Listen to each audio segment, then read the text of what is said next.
Sentence है अभियुक्त पर दिनांक।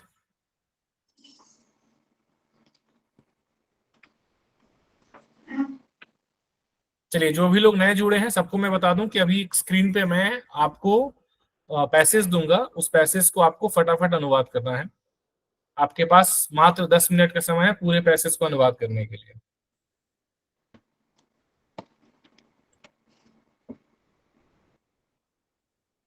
मैं साथ में पढ़ता भी जाऊंगा ताकि आपको सुविधा ना हो। पहला सेंटेंस है, अभियुक्त पर दिनांक 15 दिसंबर 2015 से 28 दिसंबर 2018 तक सरकारी पद पर रहते हुए सरकारी खजाने का दुर्विनियोग कर सरकार को छल कारित करने का आरोप है। लोक सेवक की हैसियत से अभियुक्त भारत सरकार की लोक सेवा में पदस्थ था और अपनी इसी सेवा के दौरान अभियुक्त ने खातेदारों से उनके पासबुक में मिथ्या प्रविष्टि कर आहरण पर्ची में कुट रचना कर रुपये 2 लाख की राशि का सदोष अभिलाभ प्राप्त किया। अभियुक्त ने खाता क्रमांक कितना से रुपये 25,000, खाता क्रमांक कितना से रुपये 38,000, खाता क्रमांक कितना से इतना, जो राशि अभियुक्त को न्यस्त थी को स्वयं के उपयोग में लाकर आपराधिक न्यास भंग करने के कारण धारा 409 भारतीय दंड संहिता तथा कुटरचित आहरण पर्ची को असल के रूप में उपयोग में लाकर खाता संख्या इतना इतना इतना से क्रमशः रुपये इतना इतना एवं इतना की राशि आहरित करने एवं लेखा का मिथ्याकरण करने के कारण धारा 468, धारा 467 एवं धारा 477 भारतीय दंड संहिता के अंतर्गत अपराध का एवं उक्त अवधि में सरकारी विभाग में लोक सेवक की हैसियत से पदस्थ रहते हुए अपने पद का दुरुपयोग कर भ्रष्ट एवं अवैध साधनों से रुपये इतना का आर्थिक लाभ प्राप्त कर आपराधिक अवाचार करने के आशय से उस पर उक्त न्यस्त राशि को स्वयं के उपयोग में लाकर दुर्विनियोग कर आपराधिक अवाचार करने के कारण धारा 13 सहपठित धारा 14 भ्रष्टाचार निवारक अधिनियम 1988 यथा संशोधित 2015 के तहत अपराध का आरोप है। ये एक ही सेंटेंस था पूरा। यह भी आरोप है कि अभियुक्त ने किए गए समस्त संव्यवहार को इस प्रकरण में संव्यवहार सूची में दर्ज न करके भी आपराधिक अवाचार किया है। अभियुक्त द्वारा इस संदर्भ में आपराधिक न्यास भंग करने के कारण विशेष प्रकरण के अंतर्गत प्रथम सूचना पत्र एवं अभियोग पत्र तैयार कर न्यस्त राशि के दुर्विनियोग के कारण उपरोक्त आरोप से संबंधित आरोप पत्र न्यायालय में प्रस्तुत किया गया है।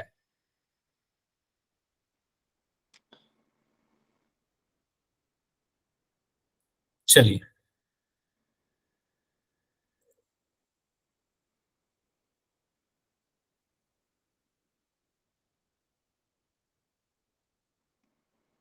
कर रहे हैं आप लोग?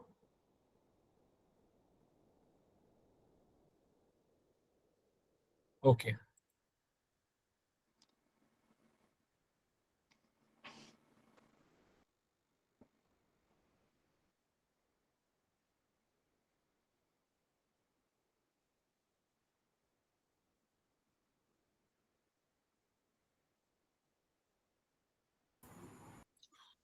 थोड़ी बहुत वर्तनी त्रुटियां हो सकती हैं, ये टाइप किया है मैंने, तो मे बी कि थोड़ी बहुत वर्तनी त्रुटियां हों।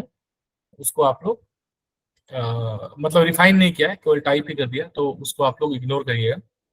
जैसे मुझे दिख रहा था कहीं कहीं आपराधिक को आपराधिक कर दिया है, अवाचार को ऐसे कुछ कहीं भी ऐसे कुछ कुछ एक छोटी छोटी गलतियां हुई हैं, उसको वो केवल टाइपिंग त्रुटि है। सही स्पेलिंग उसका सही वर्तनी मुझे आती है, मतलब वो ऐसा नहीं कि गलत मैंने नहीं जानने की वजह से लिख दिया। हाँ, ये कल के अनुवाद में ये अनुवाद रहेगा, बिल्कुल रहेगा इसमें।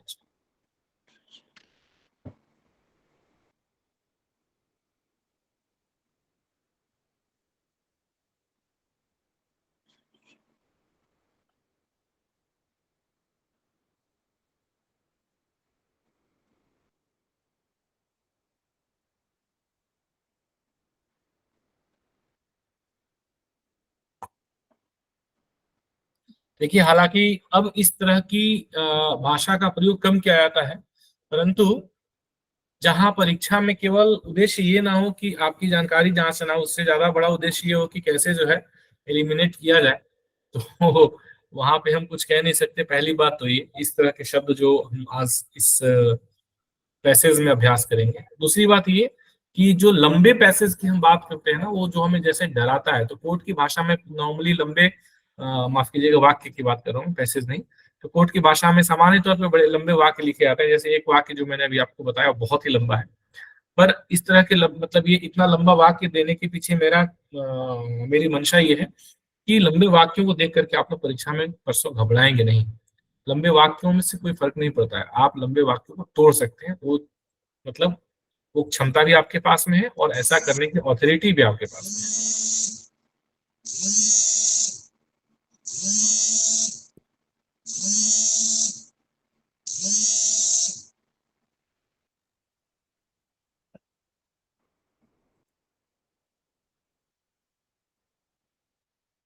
अच्छी बात यह है कि आप लोगों का NICL का इंटरव्यू 5 और 6 अक्टूबर, 4 या 5 अक्टूबर है, और उसके बाद भी आपके पास 90 दिन का समय बचा है SSC के लिए। दोनों के बीच में अच्छा समय मिल जाएगा, ये भी एक बहुत अच्छी बात है।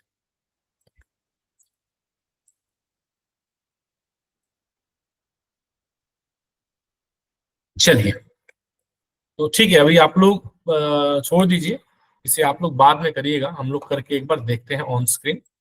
जितना भी किया आप लोगों ने मुझे बताते चलिए जो आपने किया हुआ। पहला है अभियुक्त पर दिनांक 15 सितंबर से, ये पहला सेंटेंस है। इसका अगर किसी ने अनुवाद किया है तो आप मुझे बताएं, अगर नहीं किया तो करके बताएं।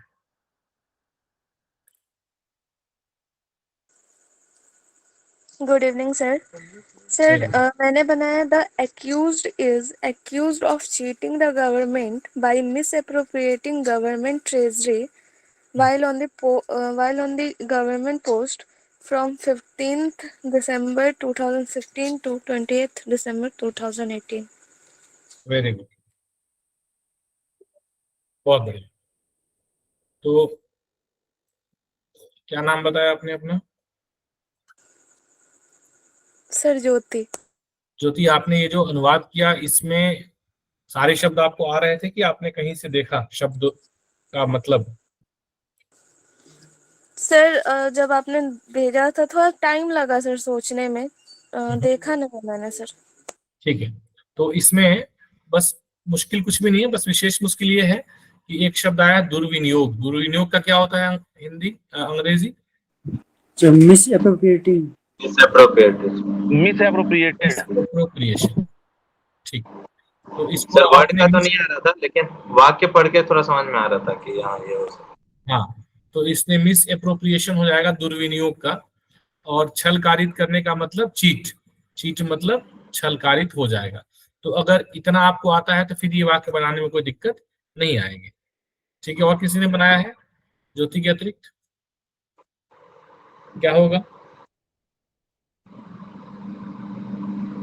So the accused is charged for the cheating the government by misappropriating the government treasury while holding a government post from 15 December 2015 to 28 December 2018. Charge के साथ में क्या लगता है प्रीपोजिशन? चार्ज ऑफ होगा sir. Charge of of sir. Charge of लगता है या चार्ज विथ लगता है? Charge with. अच्छा, मैंने आप ध्यान रखिएगा, चार्ज विथ आप जब भी यूज करेंगे चार्ज विथ यूज होगा सबसे पहली बार। तो सबसे पहली वो भार में लगता है सर, आरोप में तो चार्ज विथ है। हाँ जी, चार्ज ऑफ जब भार मुक्त होते हैं सर तब चार्ज ऑफ हाँ लगता हाँ, है। वो अलग चीज है। यहाँ पे जब हम चूंकि आरोप की बात करें तो चार्ज विथ, तो charge with miss appropriation of government funds, सीधा है charge with miss appropriation of government funds. इसके बाद and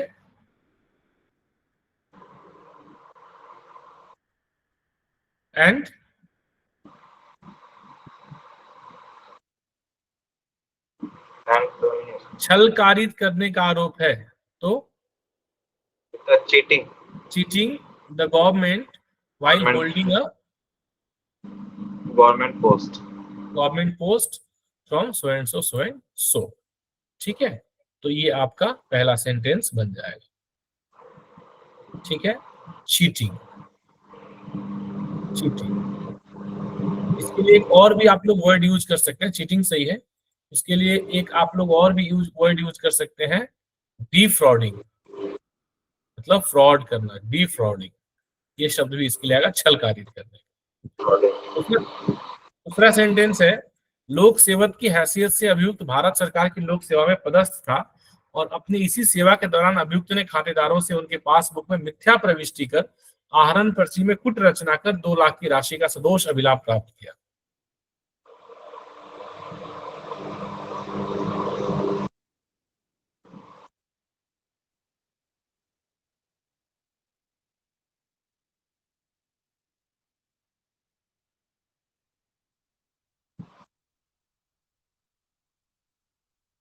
So the Right. accused was posted. The accused was posted in the public service hmm of the government of India hmm in the capacity of public servant. ठीक है,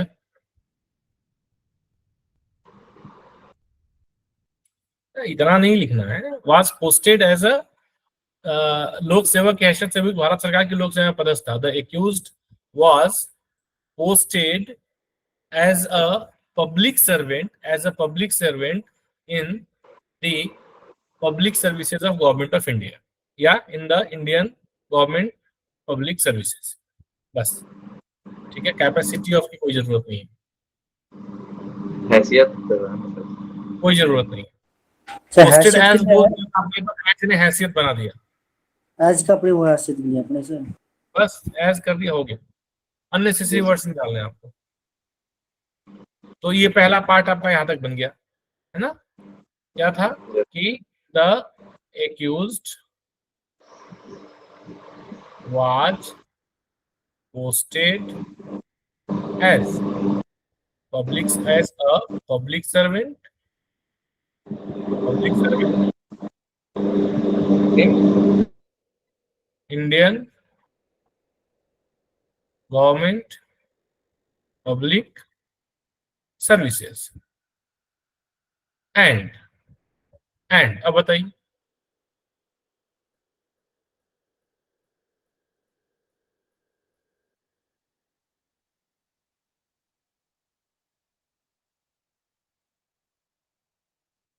during his service.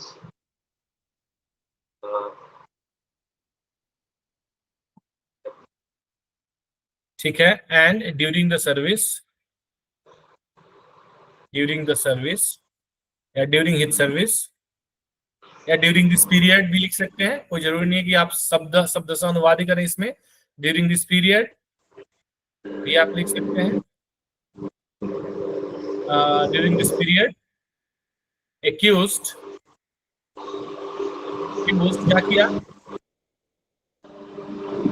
खातेदारों से उनके passbook में मिथ्या प्रविष्टि कर, तो fake entries in the accused passbook.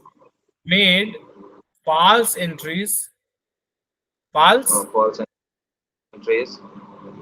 entries in the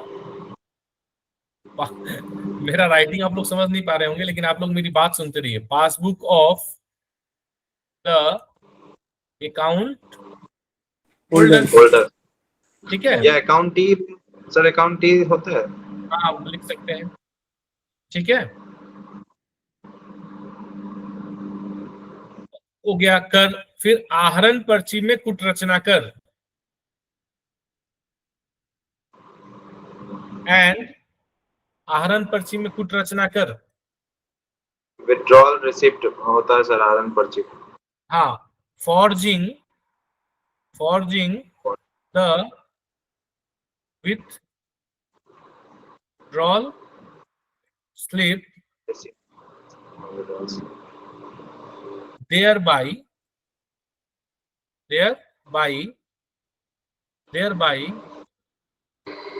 unlawfully gained an amount of rupees so and so। हो गया। The accused was posted as a public servant खुद लिखे खुदा पढ़े वाली बात हो गई यहाँ पे।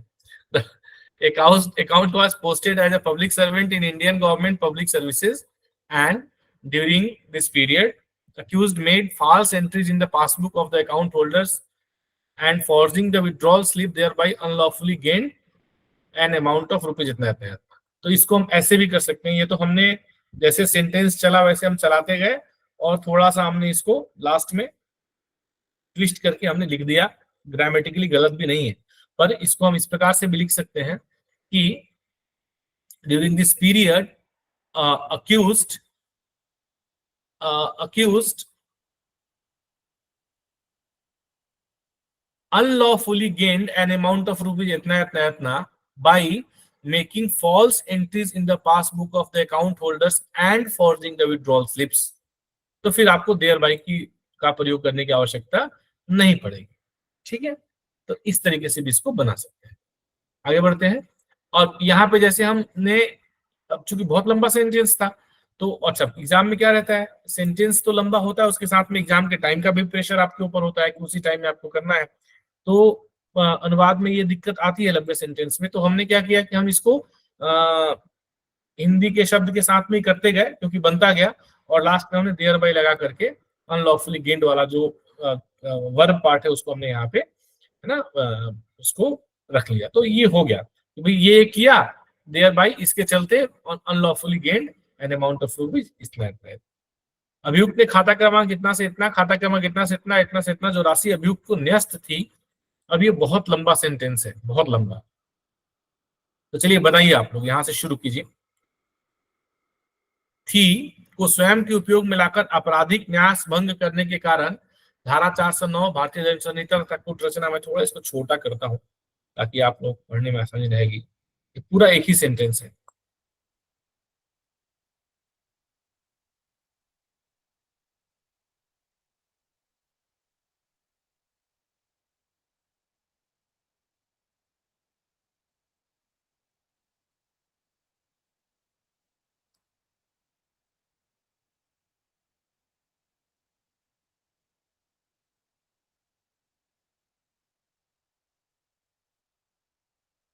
ठीक है, शुरू करें। पढ़ लिया आप लोगों ने?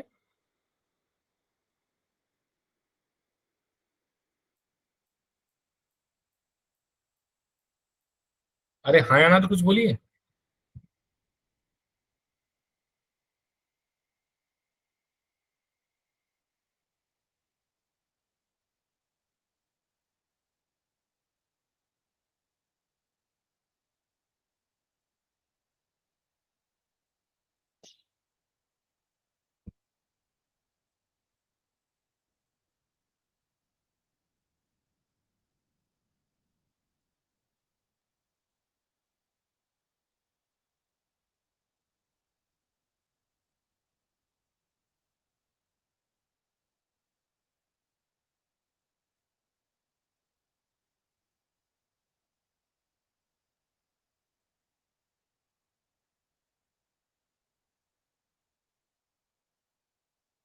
ठीक है, हेलो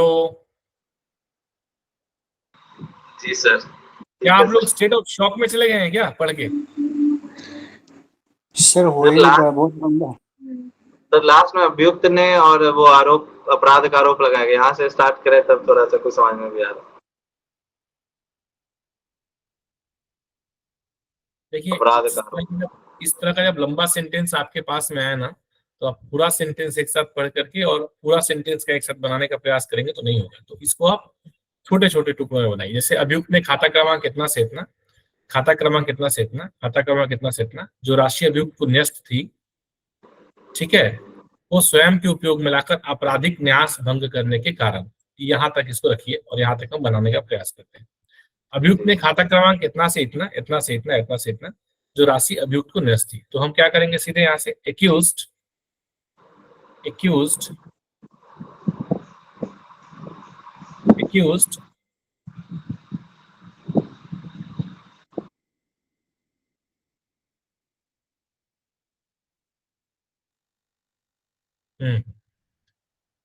एक्यूज्ड। अब ये जो राशि है उसको न्यस्त थी, उसका उसने क्या किया है, दुर्विनियोग किया है ना, आगे दुर्विनियोग किया है। तो इसलिए accused miss appropriated, miss appropriated created, ठीक है। अब an amount of rupees 25,000 from account number इतना, 25,000 सॉरी 38,000 फ्रॉम अकाउंट नंबर इतना, 1,51,000 फ्रॉम अकाउंट नंबर इतना, ये मिस अप्रोप्रिएट कर दिया। जो राशि अभियुक्त को न्यस्त थी, तो इसको क्या बोलेंगे, इतने का क्या होगा, जो राशि अभियुक्त को न्यस्त थी।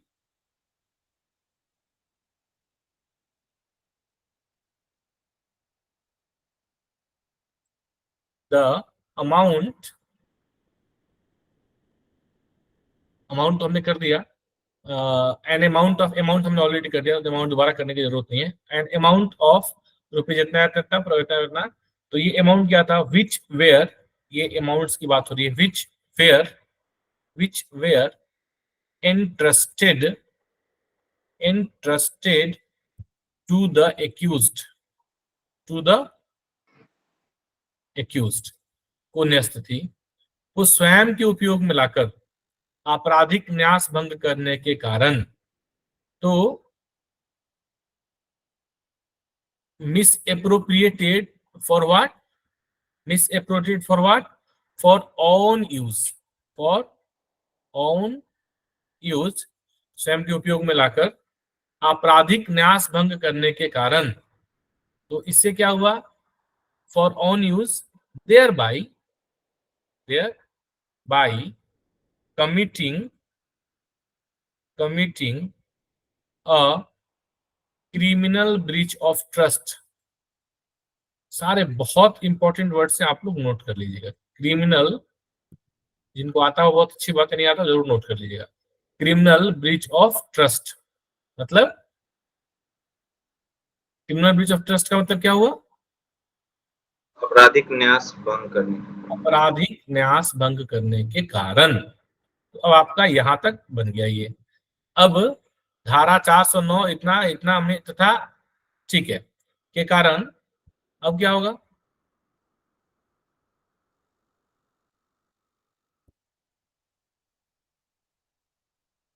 तो मैंने आपको पहले भी बताया था कि जब भी धारा की बात हम लोग लिखेंगे अंग्रेजी में, तो इसको हम लोग यूएस ऐसे अंडर सेक्शन लिख देते हैं। आप पूरा भी लिख सकते हैं, अंडर सेक्शन में लिख सकते हैं। के कारण अंडर सेक्शन कितना, 409 क्या, इंडियन पेनल कोड को शॉर्ट फॉर्म में आईपीसी भी लिख सकते हैं। फिर एंड तथा एंड, पुट रचित आहरण पर्ची को असल रूप में उपयोग में लाकर, तो पुट रचित मतलब and to and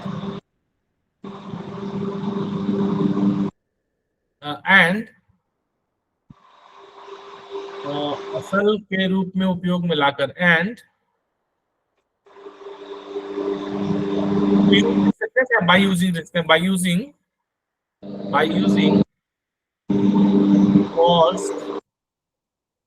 forced withdrawal slip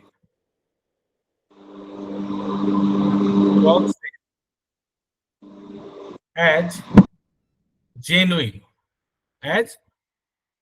असल में as genuine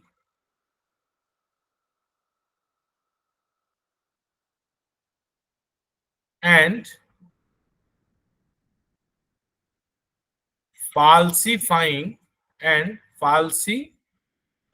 मिथ्याकरण, falsifying the accounts,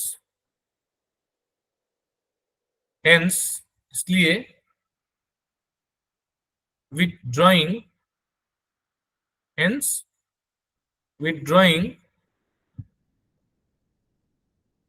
amount of, फिर वहां से शुरू हो जाएगा क्या क्या, 15,000, 22,000, 78,000 from the account numbers, 25,000, 78,000, 23,000 respectively,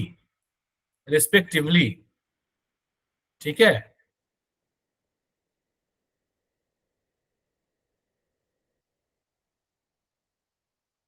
for which, अब यहां तक हमने कर लिया करने के कारण, धारा 468, धारा 467, धारा 477 भारतीय दंड संहिता के अंतर्गत। तो फॉर विच करने के कारण तो हो गया, उसके बाद for which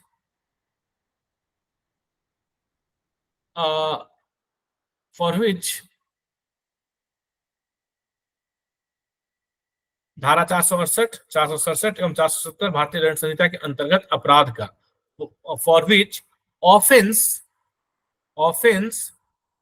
under section, for which offence under section, क्योंकि यहाँ पे अपराध की बात हो रही, तो offence under section 468, 467 and 467 of IPC and, फिर आपका यहाँ पे एंड आ गया, एंड उक्त अवधि में सरकारी विभाग में लोक सेवक की हैसियत से पदस्थ रहते हुए अपने पद का दुरुपयोग कर, and in the said period, उक्त अवधि में, in the said period serving as a public servant in the government department, serving as the government servant in the serving as the public servant in the government department।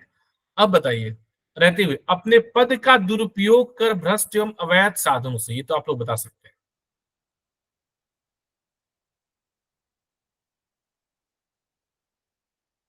अपने पद का दुरुपयोग कर भ्रष्ट एवं अवैध साधनों से,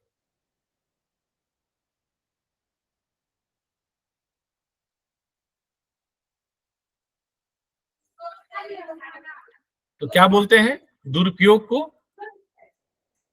मिसयूज सर। जी, मिसयूज, बिल्कुल मिसयूज, मिसयूज्ड हिज पोस्ट। हाँ, भ्रष्ट और अवैध साधन, भ्रष्ट एवं करप्ट एंड इलीगल नहीं, तो हमने क्या बोल दिया कि वाइल, इसके लिए हमने क्या यूज किया कि उक्त अवधि में सरकारी विभाग में लोक सेवक की हैसियत से पदस्थ रहते हुए, द सेड पीरियड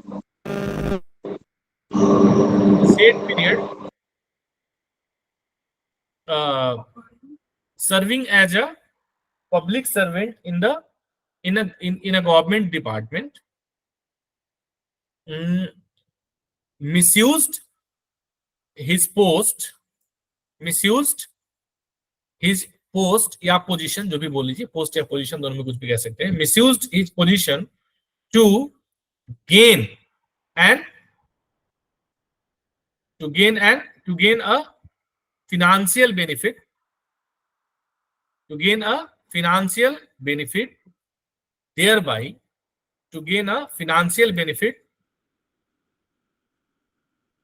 thereby हाँ, financial benefit हो गया, financial benefit कितना? financial benefit of 2,32,567, financial benefit of 2,32,567 by अवैध साधनों से, मतलब बाई मीन्स ऑफ करप्शन, लिख सकते हैं by means of corruption, thereby means of corruption. अब यहां तक खत्म। देयर बाई आपराधिक अवाचार हमने पहले ही बनाया था, आपराधिक अवाचार करने के आशय से, thereby committing criminal misconduct, committing criminal misconduct, फिर मिसकंडक्ट, उस पर उक्त न्यस्त राशि को स्वयं के उपयोग में लाकर दुर्विनियोग कर, तो criminal misconduct by criminal misconduct by misappropriating, दुर्विनियोग कर, मिस एप्रोप्रिएटिंग क्या? द इंटरेस्टेड अमाउंट, उस पर न्यस्त राशि, तो misappropriating the interested amount for his personal use and thereby committing a criminal misconduct under section 13 read with section 14 of भ्रष्टाचार निवारक अधिनियम of भ्रष्टाचार निवारक अधिनियम प्रिवेंशन ऑफ करप्शन एक्ट, क्या? प्रिवेंशन ऑफ करप्शन एक्ट, भ्रष्टाचार निवारक अधिनियम 1988। तो prevention of corruption act 1988 as amended 2015। ठीक है, ये इस तरीके से पूरा आपका ये सेंटेंस का अनुवाद बनेगा। तो अब इतना बड़ा सेंटेंस हमने जो अनुवाद किया, इसमें हमने क्या देखा और क्या सीखा कि अगर लंबे बहुत लॉन्ग रन सेंटेंस इस तरीके से एंड जोड़ करके बनाए गए हैं, तो जरूरी नहीं कि सारे पूरे सेंटेंस का एक साथ आप अनुवाद करें, आप उसको बीच में तोड़ तोड़ के भी अनुवाद कर सकते हैं, पहली बात। दूसरी बात कि आपको टर्म्स पे ध्यान रखने हैं, टर्म्स पे ध्यान रखने हैं। बहुत लंबा सेंटेंस आता है ना, तो टर्म्स आपके गलत नहीं होने चाहिए, मतलब जो टर्म्स है वो सही हो। और जैसे कई बार होता है ना ऐसा कि जैसे हमने बीच में एक जगह पे देयर बाय लगा करके जो वर्ब वाला सेगमेंट पहले आना चाहिए था उसको हमने बाद में किया देयर बाय लगा करके, और उसको वहां पे एडजस्ट किया। कई बार ऐसा होगा लॉन्ग रन सेंटेंस में कि आपको लगा कि यार इसको मुझे पहले लिखना चाहिए था, इसको मैंने बाद में लिख दिया। तो पहले तो आप ये प्रयास करें कि अगर आपने बाद में लिख दिया भी, तो भी वहां पे किसी तरीके से कोई कंजंक्शन या किसी तरह का कोई प्रीपोजिशन जोड़ करके और उसे आप ग्रामेटिकली सही बना लें, भले ही सेंटेंस थोड़ा लंबा हो जाए चलेगा। कट करके फिर दोबारा लिखने का प्रयास आप लोग ना करें, उससे बहुत ही गंदा आपका अनुवाद दिखता है और एग्जामिनर के ऊपर एक बहुत ही नेगेटिव इंप्रेशन जाता है अगर आप बहुत कट करके। बहुत लंबा सेंटेंस है तो आप थोड़ा सा अलग रफ में भी करने का प्रयास कर सकते हैं, करके थोड़ा मतलब आपने कर दिया हल्का सा रफ में और देख लिया कि भाई ये कैसे हो रहा है, तो कहाँ हम फंस सकते हैं, कहाँ गलती हो सकती है, कहाँ जो बहुत ज्यादा कॉम्प्लिकेटेड पार्ट है, तो उसको थोड़ा सा पहले भी आप करके रफ में थोड़ा सा करके आप देख सकते हैं, अगर समय आपको अलाउ करता है तो। अगेन इट डिपेंड अपन कि आप किस तरीके से जो पहले 80 क्वेश्चंस आपको मिल रहे हैं वह आप किस तरीके से कर रहे हैं। और पेंसिल टू अलाउड होगा सर? पेंसिल तो अलाउड होगा क्योंकि आपको तो ओएमआर शीट पे करना है ना, कंप्यूटर पे थोड़ा ना करना है। सर प्रीवियस पेपर एक बार एनालिसिस करवा देते सर। Previous paper? हाँ सर, एक बार ओवरव्यू करवा देते एक बार। जो पटना हाई कोर्ट की प्रीवियस ट्रांसलेशन पेपर की बात कर रहे हैं या आप पेपर मतलब जो ऑब्जेक्टिव क्वेश्चंस की बात कर रहे हैं? नहीं सर, पेपर 1 और 2 का पीडीएफ हम मेरे लोगों पास ने है, आप एक बार उसको हम लोगों एक ने बार उस पे आप प्रीवियस स्क्रीन पेपर शेयर के कर। ऊपर नहीं, प्रीवियस पेपर हमने चर्चा किया था क्या पहले ऋतुराज जी? नहीं सर, प्रीवियस पेपर्स तो नहीं यूज किए, मतलब हमने नहीं किया। लेकिन मैंने आप लोगों को प्रीवियस पेपर का अनुवाद तो जरूर दिया है, इसमें क्या बोलते हैं अपना अनुवाद Previous मैराथन में। हाँ, अनुवाद मैराथन में वह पैसेज तो मैंने आपको दिया हुआ है अनुवाद करने के लिए। उसका कुछ कुछ ग्लोसरी है सर, थोड़ा सा एक बार बता देते हैं। बिल्कुल, पीडीएफ है बनाने मेरे मैंने पास। दिया था, अगर बनाने दिया था। अगर आपको हाँ अगर आपको ठीक शेयर है, कर पहले देंगे तो पीडीएफ शेयर करके। पहले हम इसको फिनिश करते हैं फिर उसके ऊपर ही बात कर लेते हैं, ठीक है, कोई दिक्कत नहीं। तो ये हो गया आपका। इसके बाद में फिर उसके बाद में आखिरी सेंटेंस ये है कि यह भी आरोप है कि अभियुक्त ने किए गए समस्त संव्यवहार को इस प्रकरण में संव्यवहार सूची में दर्ज न करके भी आपराधिक अवाचार किया है। बताइए।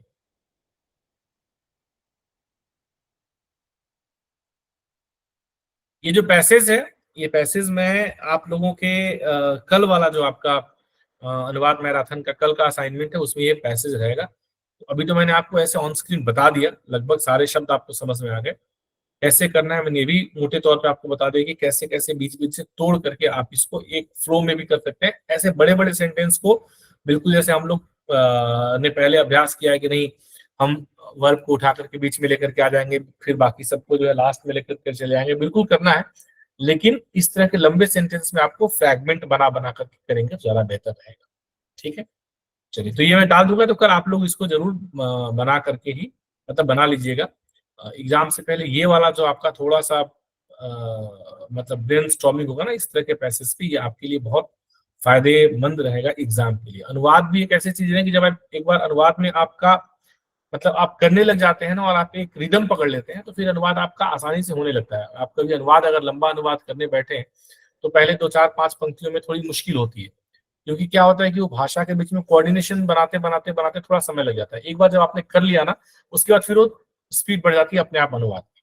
दूसरी बात क्या होती है कि जो शब्द होते हैं ना, क्योंकि कोई भी पैसेज देगा ना, यहाँ पैसेज दे रहा है, एक सेंटेंस तो दे नहीं रहा है, तो जब भी कोई पैसेज देगा तो लगभग पैसेज में किसी एक मतलब कोई एक मुद्दा होगा, ठीक है, उस मुद्दे के बारे में बात कही जाएगी, तो कुछ कुछ शब्द बार बार घूम फिर के उसमें आएंगे। कुछ कुछ शब्द जैसे यहाँ पे हमने देखा दुर्विनियोग, आपराधिक अवाचार, न्यस्ती, घूम घूम के आ रहे थे शब्द। तो एक बार शुरू में वो शब्दों को पकड़ने और डिकोड करने में आपको समस्या होती है। एक बार आपने कर लिया तो फिर बार बार वही आता रहता है, तो फिर आपको दिक्कत अनुवाद आगे करने में नहीं आती, आपकी स्पीड बढ़ जाती है। ठीक है, तो आखिरी सेंटेंस है आपका, इसका बताइए आप लोग क्या अनुवाद होगा। यह भी आरोप है कि अभियुक्त ने किए गए समस्त संव्यवहार को इस प्रकरण में संव्यवहार सूची में दर्ज न करके भी आपराधिक अवाचार किया है।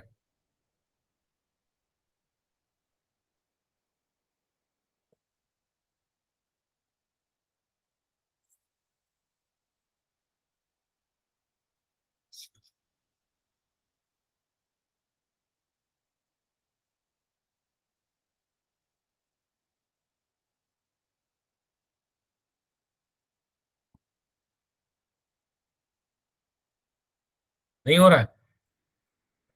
So the accused has also charged with, ऐसे करके बना सकते हैं। It is also alleged. It is also, ये तो बिल्कुल सीधा ही है, यह भी आरोप है कि इट इज ऑल्सो एलिग्ड दैट अभियुक्त ने the accused has committed criminal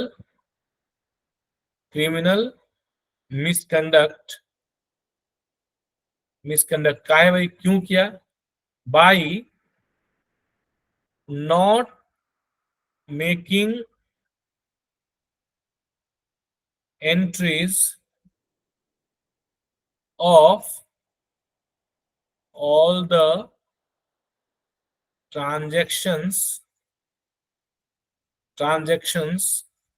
done in the संव्यवहार सूची में, मतलब list of transaction, in the list of transaction. तो यह हो जाएगा ये। तो यह भी आरोप है, इट इज ऑल्सो एलिग्ड दैट, एक पार्ट तो आपका यहीं पे खत्म हो गया। यह भी आरोप है कि अभियुक्त ने किए गए समस्त संव्यवहार को इस प्रकरण में संव्यवहार न करके आपराधिक अवाचार किया है। अब ये चूंकि एक ही सेंटेंस है, तो आपराधिक अवाचार किया है, ये आपका हो गया वर्ब। तो the accused has committed criminal misconduct, उसके बाद बाय, किसके द्वारा? तो संव्यवहार सूची में दर्ज न करके, not making entries of all the transactions done in the list of transaction. इस तरीके से आपका ये सेंटेंस बन गया। ठीक है, तो सर बताइए। होता क्या है सर कि at the time of translation वो वर्ड जो है वो जैसे अभी एलिज आप बता दिए, अब हाँ। वही चीज हम लोग मिस कर जाते हैं, तो थोड़ा ये होता है। जैसे उसके जगह जैसे एक्विजिशन लगा सकते थे क्या? हाँ जी, एलिज की जगह पे सर दूसरा हाँ। कोई वर्ड यूज कर सकते थे। बताइए, एक्विजिशन word- मतलब भी तो होता है ना सर, यूज करके एक्विजिशन मतलब भी होता है ना सर, यूज करके बताइए। It is also acquisition that, फिर आगे बढ़ सकते थे वैसे। It is also accusation that कैसे होगा? एक्यूज्ड हो सकते हैं। नहीं, इट इज ऑल्सो, देखिए एक्यूजेशन अलग चीज है और charge, it is also charge हो सकता है, आरोप है ना, यहाँ पे चार्ज हो सकता है, लेकिन देखिए एलिगेशन, Accusation। आप समझिए एलिगेशन और एक्यूजेशन में फर्क होता है। एलिगेशन एक्यूजेशन दोनों एक ही चीज नहीं होती। प्रोसिक्यूशन, एक्यूजेशन, एलिगेशन, ये तीनों अलग अलग चीजें हैं। जो भी मतलब प्रोसिक्यूशन किसको बोलते हैं कि जब आपके ऊपर कोई भी चार्ज लगाया गया या एलिगेशन लगाया गया, तो उस चार्ज को, एलिगेशन को प्रूव करने के लिए जो प्रोसेस होता है, तो उसको प्रोसिक्यूशन कहते हैं। प्रोसिक्यूशन के द्वारा आपके ऊपर चार्ज लगाया जाता है, प्रोसिक्यूशन के द्वारा आपके ऊपर एलिगेशन लगाया जाता है, चार्ज लगाया जाता है, और फिर प्रोसिक्यूशन के द्वारा उन चार्जेस को प्रूफ करने का प्रयास किया जाता है। तो प्रोसिक्यूशन और उसके अगेंस्ट उसका उल्टा टर्म क्या आएगा आपका लीगल मैटर्स में? प्रोसिक्यूशन के उल्टा क्या आएगा? डिफेंस। क्या आएगा? डिफेंस। एक शब्द आप लोग बार बार सुनते होंगे कि बचाव पक्ष के अधिवक्ता का यह तर्क है कि,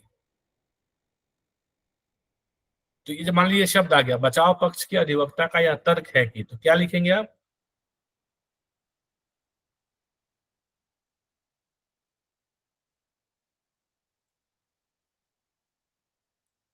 and to answer with technical guru जो हमारे हैं, जिनका नाम टेक्निकल गुरु दिख रहा है, नाम क्या है आपका टेक्निकल गुरु जी?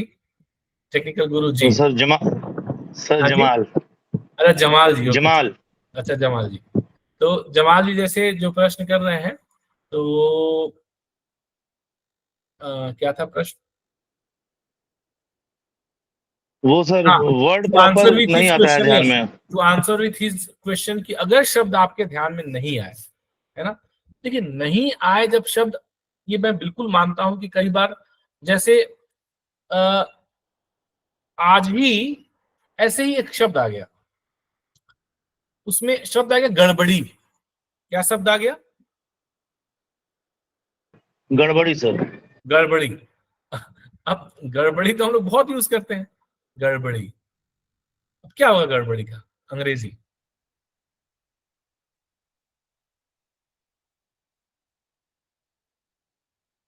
आता भी है तो बिल्कुल टाइम लग जाता है, जब अभ्यास जो नहीं करेगा उसको टाइम लगेगा। अब जैसे एक्यूजेशन, एलिगेशन, प्रोसिक्यूशन, इनको तो हमने पिछले 30 दिनों में, मतलब हमको लगता है कि हर दिन के ग्लॉसरी में ही आते होंगे। ये तो हमने बहुत हद तक अभ्यास जिन्होंने कर लिया है ईमानदारी से, उनको तो दिक्कत इन सारे शब्दों में नहीं आएगी। बाकी जैसे जो शब्द जैसे हमने न्यस्त लिख दिया है या अवाचार लिखा है, ये सब ऐसे शब्द हैं जो दिक्कत आएगी। गड़बड़ी का मतलब क्या होगा? डिफॉल्ट नहीं होगा। डिफॉल्ट कैसे होगा? डिफॉल्ट तो अलग चीज होती है। आप फॉल्ट बोल सकते हैं, लेकिन फॉल्ट जो है ये भी गड़बड़ी हो सकती है। लेकिन अगर हम कहें कि विभागीय गड़बड़ी की जांच करने के लिए एक समिति गठित की गई, विभागीय गड़बड़ी की जांच हेतु एक समिति गठित की गई, तो क्या होगा अनुवाद?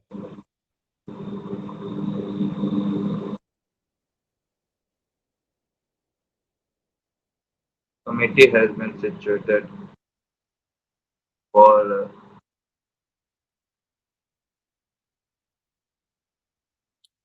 और मिसकंडक्ट। for review. जांच। रिव्यू तो और पुनर्विलोकन, जांच, ठीक है, जांच को रिव्यू बोल सकते हैं, इन्वेस्टिगेशन बोल सकते हैं। आप इन्वेस्टिगेशन। हाँ जी, इन्वेस्टिगेशन सही है सर, फॉर इन्वेस्टिगेट। जैसे बोल सकते हैं इंस्पेक्शन को निरीक्षण, मतलब है निरीक्षण, जांच भी हो सकता है, निरीक्षण हो सकता है, तो इंस्पेक्शन बोल सकते हैं, आप बोल सकते हैं। लेकिन यहाँ पे हम पूछ रहे हैं कि गड़बड़ी, डिस्टरबेंस बोल सकते हैं सर। बिल्कुल बोल सकते हैं, बोलने के लिए तो क्या है, कुछ भी बोल लीजिए आप, कोई दिक्कत नहीं है ना। आप लोग आजाद देश के आजाद नागरिक हैं और आप लोगों को भारतीय संविधान ने बोलने की आजादी दी हुई, जो चाहे बोल दे। फ्रीडम टू, क्या उसको बोलते हैं, freedom of speech, right to freedom of speech, ठीक है, बिल्कुल सही बात है। तो जैसे विभागीय गड़बड़ी, देखिए मतलब ये कोई बहुत मुश्किल नहीं है, एकदम नॉर्मल सा शब्द है, लेकिन हमें वो क्लिक नहीं कर रहा है। तो मैं जैसे मैं अभी आप लोगों के सामने बहुत सयाना बन रहा हूँ, क्योंकि अभी थोड़ी देर, मतलब आज के दिन में ही ये हुआ मेरे साथ और मुझे याद ही नहीं आ रहा था। और ये सब जितने शब्द आप लोग मुझे सुझा रहे हैं, सब मेरे दिमाग में आ रहे थे, मैं बोल भी रहा था, लेकिन मुझे एनआरकी होगा सर। एनआरकी भी हो सकता है, बिल्कुल हो सकता है। मुझे संतुष्टि नहीं हो रही थी कि नहीं जो शब्द मैं चाहता हूँ वो नहीं आया। फिर वो शब्द थोड़ी देर में आया, थोड़ी देर रुक के आया। और दिक्कत क्या थी कि जिन लोगों के सामने मैं बताने का प्रयास कर रहा था, they are not from our field, तो मुझे बड़ी एम्बेरेसिंग हो रही थी कि मैं यार एक्सपर्ट आदमी हूँ और सब मुझसे एक्सपेक्ट करते हैं कि मैं एकदम अच्छा शब्द होता हूँ और मैं नहीं बता पा रहा, है ना। तो और नहीं बता पा रहा हूँ, नहीं पता हो तब तो ठीक है कि नहीं पता है, नहीं बता पा रहा हूँ, पता होने के बावजूद नहीं आ रहा है, तो कई बार इस तरह की चीजें जो है मतलब इस तरह की स्थिति खड़ा होती है।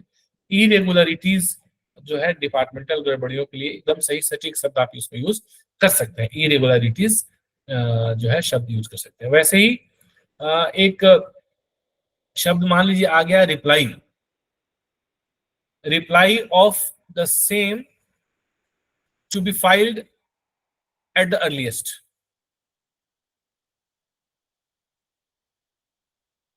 Reply of the same to be filed at the earliest.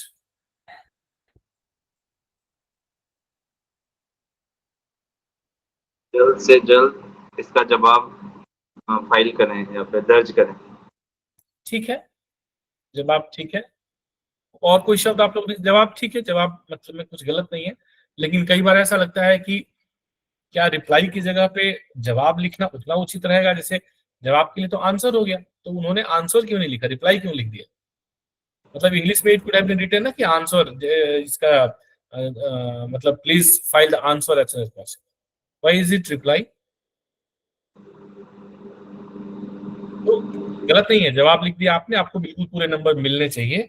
लेकिन अगर आप अगेन मैं वही कह रहा हूं कि जब हम व्यवहारिक रूप से जब हम प्रयोग करेंगे और अनुवाद करेंगे, तो मेरा ये मानना है कि हमें निश्चित तौर पे सरल से सरल शब्दों का ही प्रयोग करना है, निश्चित तौर पे। जैसे आज सुबह मैं आप लोगों को एक मैसेज, सुबह में नहीं शाम को एक मैसेज लिख रहा था, तो अब चूंकि हम लोग अनुवाद और भाषा क्षेत्र से जुड़े हुए हैं, साहित्य के विद्यार्थी हम में से बहुत सारे लोग रहे हैं, तो शब्दों की, हिंदी शब्दों पे तो हमारी पकड़ जो है स्वतः बनी जाती है, परंतु फिर भी प्रयास ये रहता है मेरा, जब भी मैं कोई बात कहूं, कि कम से कम कठिन शब्दों का प्रयोग करें। तो ये भी कठिन कार्य हो गया है आज के समय में कि कठिन शब्दों का ना प्रयोग करें, मतलब लर्न और अनलर्न वाला जो कॉन्सेप्ट मैंने आप लोगों को बताया हुआ है, पहले डिस्कस किया हुआ है, लर्न एंड अनलर्न। तो ये अनलर्न करना कि हम कठिन हिंदी शब्दों का प्रयोग ना करके सामान्य हिंदी शब्दों का प्रयोग करें, भी एक महत्व मतलब हो गया। तो इसके लिए रिप्लाई के लिए जैसे अगर आप प्रति उत्तर शब्द यूज कर दें, मतलब लीगल टर्म्स में, तो प्रति उत्तर, ठीक है ना, प्रति उत्तर, रिप्लाई प्रति उत्तर या प्रति उत्तर, तो आप कर सकते हैं। वैसे ही एक शब्द आता है बार बार, cross examination, cross examination of the witness was going on.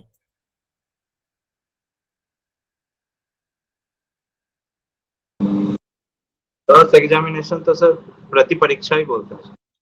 प्रति परीक्षण बिल्कुल सही है, प्रति परीक्षण बोलते हैं। तो एग्जामिनेशन मतलब परीक्षण और क्रॉस एग्जामिनेशन मतलब प्रति परीक्षा, ठीक है। तो ये सब शब्द जो है थोड़ा बहुत आपको तकलीफ कर सकते हैं। परिवीक्षा, परिवीक्षा तो नहीं होगा, लेकिन परिवीक्षा क्या होगा बताइए? अच्छा शब्द है परिवीक्षा। प्रोबेशन, प्रोबेशन, प्रोबेशन होता है सर परिवीक्षा। बिल्कुल ठीक है, प्रोबेशन। तो ये हो गया आज का ये पैसेज, जिससे आप लोग कल दोबारा करेंगे। इसके अतिरिक्त जो है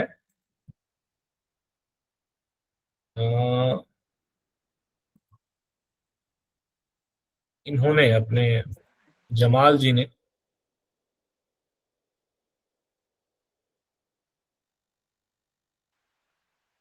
सर प्रीवियस ईयर का पेपर एक बार देख लीजिए।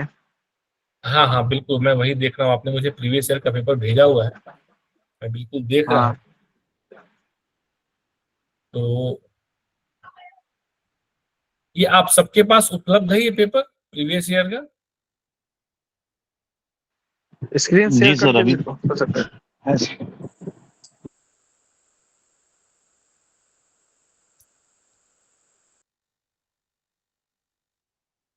तो ये जो है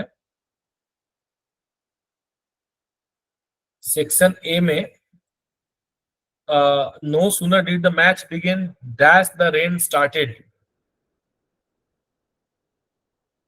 तो नो सूनर के साथ में क्या लगता है? देन तो आसान है। Last Then, night mister and Mrs Gandhi was blessed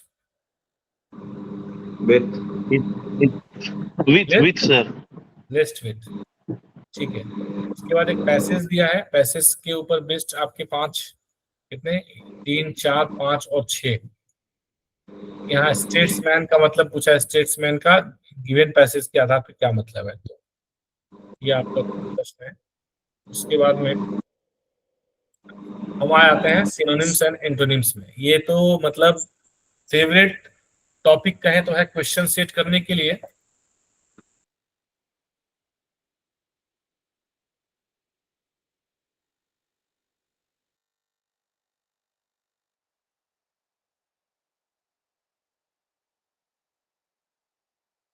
ये जो है क्वेश्चन सेटर का फेवरेट मतलब सेगमेंट है कि भाई कितना ज्यादा बच्चों को एलिमिनेट करना है उतना मुश्किल आप सिनोनिम्स एंटोनिम सेट कर दो। तो पर मैं देख रहा हूँ जैसा कि इसमें कुछ ज्यादा मुश्किल नहीं सेट किया हुआ है। मुझे लग रहा है कि हमने ये कहीं कभी तो अभ्यास किया हुआ है, सारे क्वेश्चंस देखे हुए लग रहा है मुझे। बताइए पहला का ऑप्शन क्या होगा? Sir extra ordinary. एक्स्ट्राऑर्डिनरी, बिल्कुल ठीक है। प्रेडिशन? इटर्नल डेथ शायद। Yes sir, eternal death. Perdition का मतलब क्या होता है?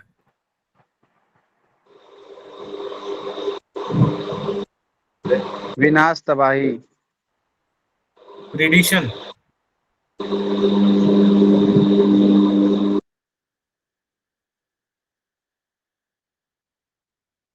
बिल्कुल ठीक है।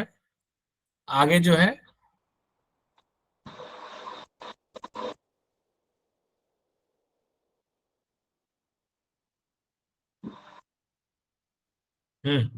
हैकनेड? बी। मामूली साधारण। बी होगा, राइट। ये पेपर हमने पहले डिस्कशन किया हुआ है, मुझे याद आ रहा है। प्रोटियन? चेंजेबल। Best college? खैर एग्जैक्ट ये तो बिल्कुल पूछने वाले नहीं है वो लोग, लेकिन ये लेवल रहेगा आपका, देख लीजिए इस लेवल के सिनोनिम्स सिंटोनिम्स आपको तैयार करने हैं। और ये कई बार सिनोनिम्स सिंटोनिम्स ऐसा सेगमेंट होता है, ये 5-5 10 प्रश्न हैं। ये बहुत हद तक आपके लक पे भी डिपेंड करता है। कई बार ऐसे प्रश्न शब्द पूछ ले आते हैं जो आपको आते हैं, और कई बार ऐसे शब्द आते हैं जो आपको बिल्कुल भी नहीं आते हैं। तो ये एक फैक्टर सिनोनिम्स सिंटोनिम्स हो जाता है। Much ado about nothing?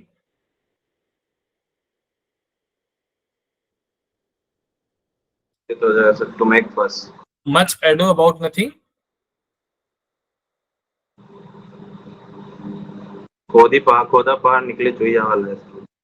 हाँ, खोदा पहाड़ निकलुजिया मतलब बिना किसी मतलब के हल्ला हंगामा करते रहो। तो इसको बोलते हैं मच एडो अबाउट नथिंग। कुछ करना धरना है नहीं, बस हल्ला हंगामा करते रहो। Come clean? To confess. To confess. To gift on the गैब?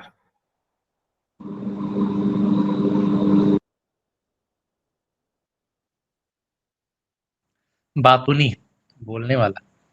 टू गिफ्ट ऑफ द गैब?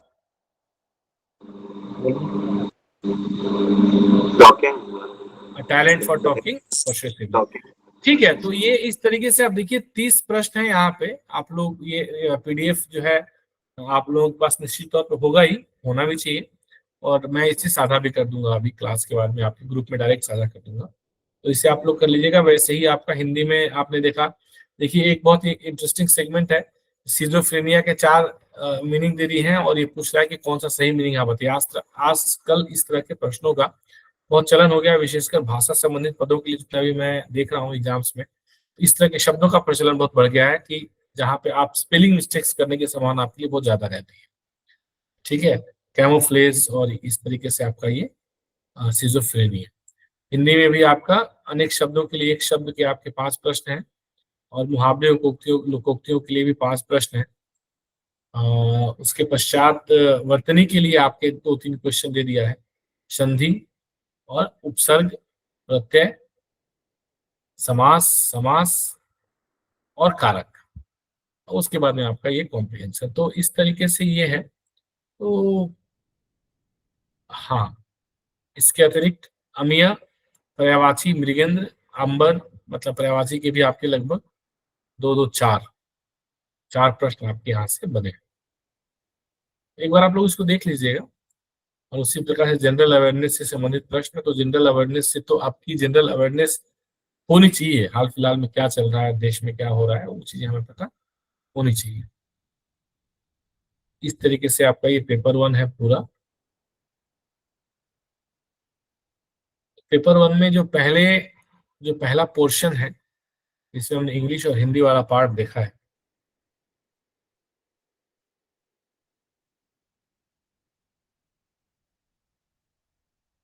इसमें कुल मिलाकर के 60 प्रश्न इसमें है, और उसके बाद आपका जनरल अवेयरनेस से इन लोगों ने 20 प्रश्न यहाँ से पूछा है। कुल मिलाकर के आपके 80 प्रश्न यहाँ बन जाते हैं इस क्वेश्चन से। और फिर आपका आ जाता है अनुवाद। देखिए, अनुवाद का अगर आप नेचर ऑफ ट्रांसलेशन देखेंगे तो बहुत ज्यादा मुश्किल नहीं है, लेकिन लेंथी जरूर है। पूरे एक पेज का ट्रांसलेशन है। तो ये तो मैंने आप लोगों से कराया हुआ है, जो अनुवाद मैराथन वाले सेशन में कराया हुआ है इसका ट्रांसलेशन। ठीक है, तो इसमें कुछ विशेष आप जानना जो चाहते हैं शमशेर जी?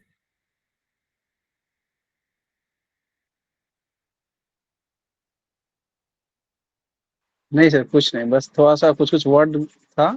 क्या वर्ड था जो आपको नहीं आ रहा था?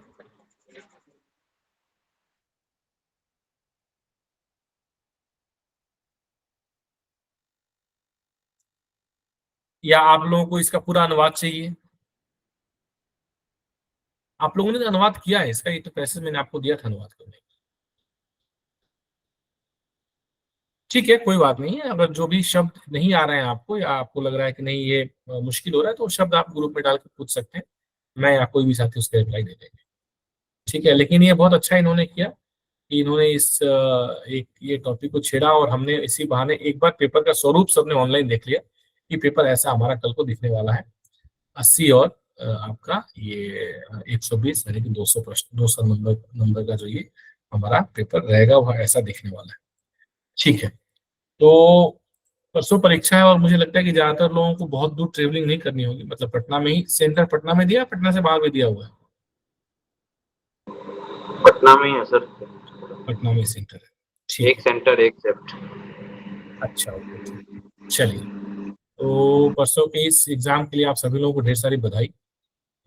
आप लोग ये 2 टास्क जरूर कर लीजिएगा। जो एक तो कल का अनुवाद मैराथन है वो, और उसके अतिरिक्त ये जो प्रीवियस ईयर क्वेश्चन पेपर के जो दोनों पैसेज हैं अनुवाद के, ये इनको आप जरूर कर लीजिएगा। बढ़िया तरीके से आप एग्जाम अपीयर कीजिए, और निश्चित तौर पे मेरी शुभकामनाएं रहेंगी कि आप लोगों का इसमें चयन हो। अच्छी सीट्स है, इसलिए संभावना बहुत है।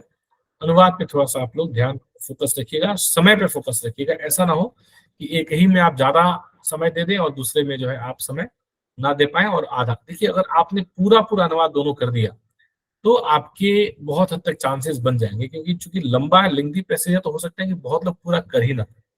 तो पहली बात तो ये कुंजी इसी में निर्भर करेगी कि आपने दिए हुए समय में पूरे अनुवाद किए, पूरा मतलब ए टू लेकर के ए टू जेड, कोई भी सेंटेंस आपने छोड़ा नहीं, कोई पोर्शन आपका छूटा नहीं ड्यू टू टाइम कॉन्स्टेंट, आपने पूरा किया। इसमें 4 अनुवाद है सर।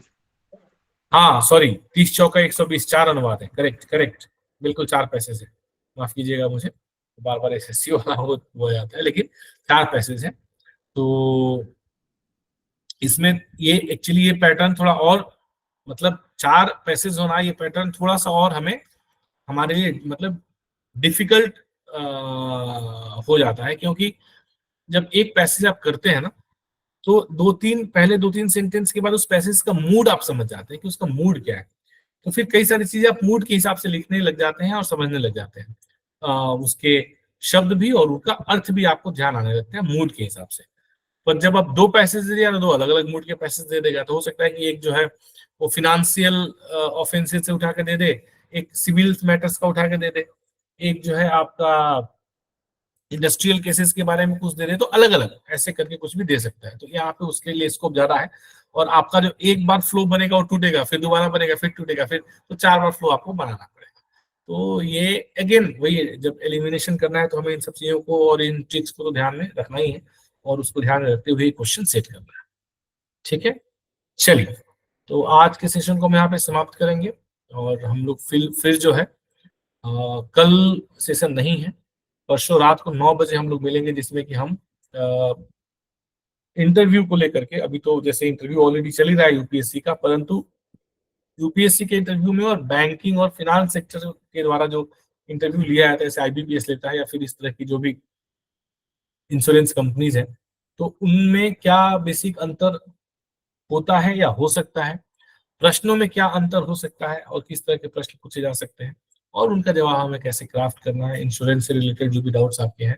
तो इंश्योरेंस से रिलेटेड डाउट्स के लिए मैं जो भी क्लियर कर सका करूंगा, लेकिन उसके लिए मैं एक अलग से विशेष सत्र जो है किसी इंश्योरेंस से जुड़े हुए राजभाषा अधिकारी के साथ में आप लोगों का कंडक्ट करवाऊंगा। तो वो परसों नहीं होगा, वो आगे हम उसको करेंगे, लेकिन परसों एक हम बेसिक जो इंटरव्यू को ओवरव्यू उसको हम लोग देख लेंगे परसों के सेशन में, रविवार के रात को 9 बजे।